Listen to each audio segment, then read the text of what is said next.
Good afternoon. Thank you for joining me this afternoon.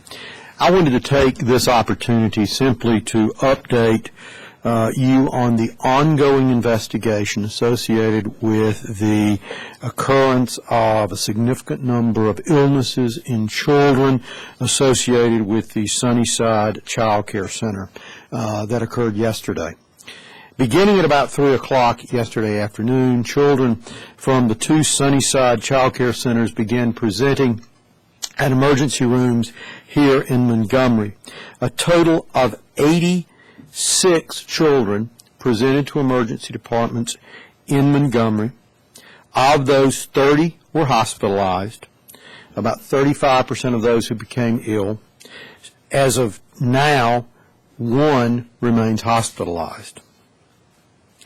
Those children presented with fairly consistent symptoms of diarrhea, vomiting, abdominal pain, nausea, and lethargy. As we began to investigate that, we have currently received clinical specimens as well as samples of food and food items for further analysis. At this point, it appears that the most likely source of infection is a food product. We can't at this point identify specifically what food product, nor can we identify the specific agent. When you have a foodborne illness, you really kind of group it into two types. You can group it into a group where you've got an organism like norovirus that infects the food, individuals consume the food and pick it up from the consumption of the food or from contamination from a third party. That's one possibility. The other type of food-associated illness is when you have an organism growing in the food, but the organism produces a toxin. And then it's the ingestion of the toxin that causes the illness, not the infection of the individual by the organism. Examples of that are Staphylococcus aureus. There's a well-known syndrome where people consume a food in which staph is growing, producing the toxin, and then within a few hours of consuming the food, they become ill. At this point, we don't have the clinical samples or the environmental sample analysis completed. We have staff staying late today working, and we anticipate having results of those early tomorrow morning. What we've done is we have now inspected both facilities, gotten our samples. We have worked with the Sunnyside Daycare Center. We have asked them to remain closed during the continuance of this ongoing investigation.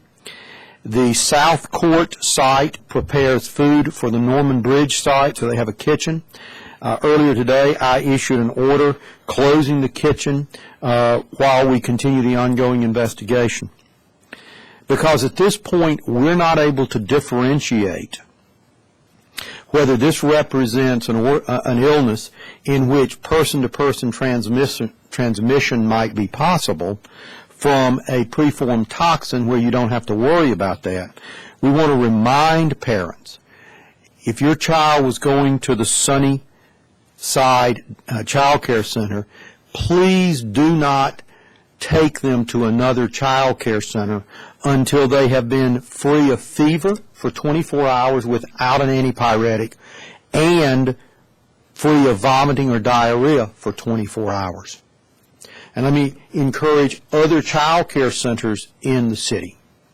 Please don't take children nor allow staff to work in a center if they have not been free of fever or free of vomiting or diarrhea for 24 hours. Again, if we look at the timeline on this, it is certainly possible that this represents an exposure at the 11 o'clock lunch meal yesterday. That would be consistent within a preformed toxin, and an outbreak occurring at 2 or 3 in the afternoon. Again, we won't know that and can only guess that until we get some additional information. Without that, I can't promise that it didn't occur in the day before at one of the meals. But we do have samples. I think at lunch yesterday, there was some combination of chicken and pasta and baked beans and bologna on white bread and apples and peaches at one side, and we've got samples of all of those, and we'll just have to see whether or not we're able to identify a toxin in any of those foods. So it's an ongoing investigation. We've taken steps to ensure that until we know exactly the cause, we don't run the risk of other children being exposed.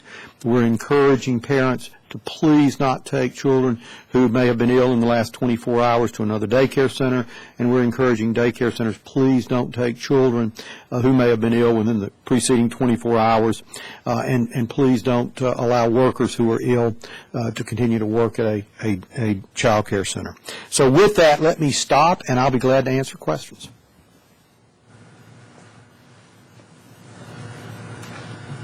As far as the daycare center, at this point in your investigation, are you able to say whether or not they're to blame at all or anything like that? No, I mean, it's impossible until we know. Here's why knowing the organism becomes important. Knowing the organism helps us better identify the food. And one of the things we have to do is we have to do questionnaires. And it's a little harder when you're dealing with 1-year-olds, 2-year-olds, 3-year-olds, and 4-year-olds.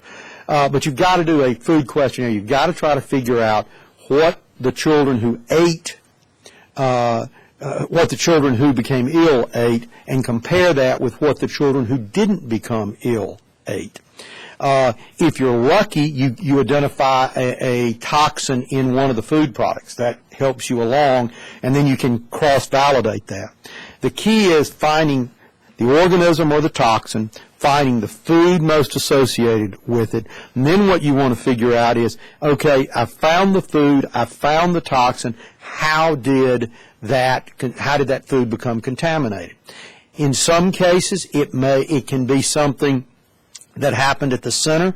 In other cases, you never figure out what happened. So I can't at this point say anybody is responsible for this. I can simply say we are trying to understand as best we can why 86 young children in Alabama presented with what seems to be a foodborne illness yesterday afternoon.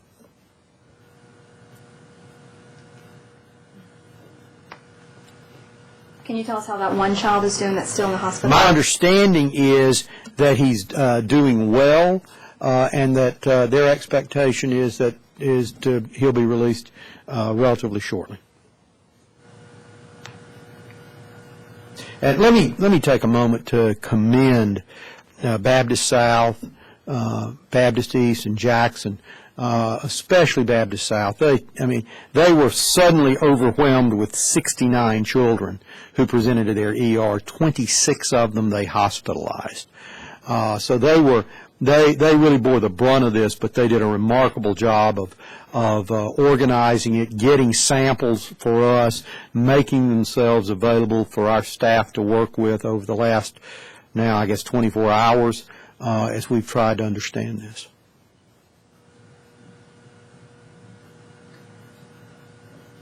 Beyond asking parents, don't take your children to the daycare if they're sick, is there any other tips that you want to give parents at all when it comes to this type of illness? Well, I mean, the general rule for any foodborne illness is washing hands, washing hands, washing hands. Those are both the 3 rules and the 1 rule. It's all about preventing the contamination of the food in the first place, and then if it is a transmissible agent, preventing you from transmitting the agent on your hands to your child.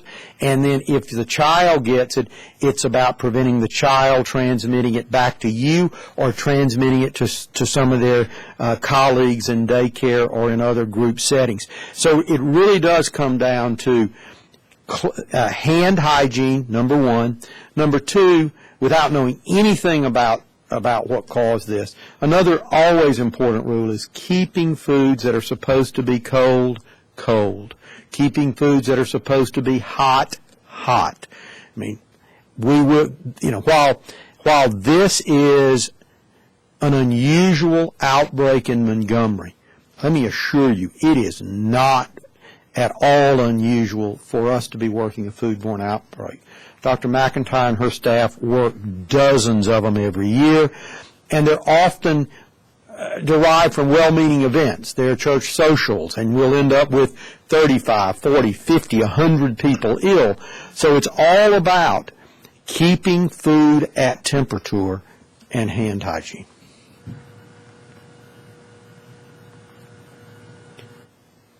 The children who fell ill were at both locations? They were at both locations. And what we're working on right now, this is going to be a very, very preliminary number. So please understand this number is likely to change because we've asked for and we're getting from the two centers the total number of children that were each one.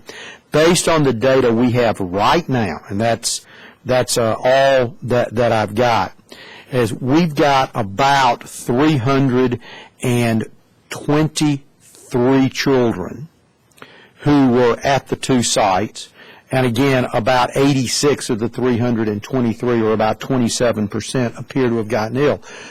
We're not sure that 323 is the right number. That's something we're going to be refining. The other thing we want to look at, in addition to the food, was one food more likely to be associated than the other, is were the attack rates different by facility? Because if we're not able to identify an organism, that may help us. Was one attack rate higher than another attack rate? We do know that in one facility there was, a unique food served in one facility. We want to see if the attack rate higher there. And then what we want to look at is the age range. I mean, most of these are fairly young children, 1 to about 4, 5, 6 years of age. There were a few older children. We want to look at the attack rate by age, see if there's anything there. Don't expect there necessarily to be, but it's just part of the investigation. And again, we're really on the front end of this. If we're fortunate, we'll be wrapping this up in the next 48 hours with maybe good definitive answers. If it's like many others, we will never be able to come to a final conclusion about what the organism is, but we will at least be able to say something about ways to prevent future ones. And at this time, you've only had the children, no parents, anyone else? No parents that we're aware of. We are following up on reports of some workers who may have been ill, and the stories keep changing, so I don't know the numbers. Maybe somebody ill last week, maybe a worker ill this week. Whether that has anything to do with this would be absolutely premature to speculate. Okay. If there's nothing else, thank y'all very, very much, and we'll probably do this again tomorrow based on whatever additional information we have.